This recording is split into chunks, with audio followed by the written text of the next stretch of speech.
На сцене крымско-татарский ансамбль «Бахчисарай». Танцевальный коллектив участвует в международном фестивале хореографического искусства и национальных танцев «Радуга». Соревнования проходят в Краснодаре. За звание «Лучший народный танец» соревнуются более 35 коллективов со всей России.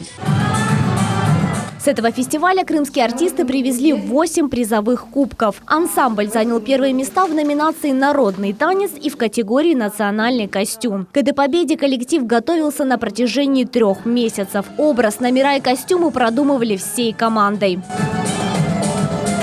Мы постарались показать нашу культуру с разных сторон. То есть мы повезли женский танец «Соо», мы повезли мужской танец «Соо» Ташвама и 2 дуэтных номера – это «Гарава» и «Кизлев».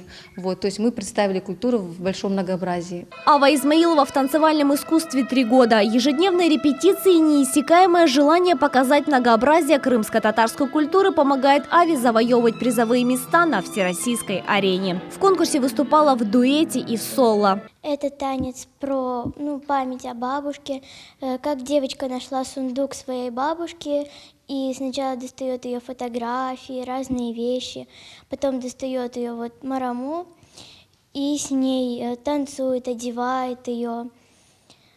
Это танец про память, про то, что нужно ценить родственников и про то, что их нельзя забывать. На эту идею ее вдохновила крымско-татарская активистка Симаде Асанова, трагическая история которой стала основой для постановки этого номера. Зал весь замер, потому что музыка наша была настолько необычна, и это как бы живая скрипка. Ребенок, ученица моя очень молодец, она передала все эти эмоции, грусть, тоску, вот это отчаяние.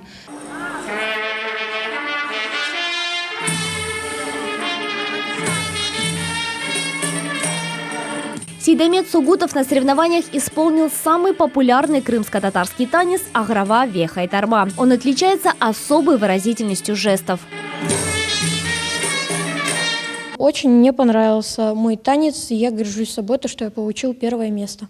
Коллектив гордится своими танцами, высочайшей ценностью культуры крымских татар. Их величавость, грациозность и ритм придает им особую прелесть. Несмотря на многочисленные победы, очередные кубки и медали в копилку, ансамбль «Бахчисарай» уже начал подготовку к следующим соревнованиям, которые пройдут в Севастополе 14 декабря. В конкурсе примут участие около 30 коллективов. Севиля Миметова, Эльдар Заитов, телеканал «Миллет».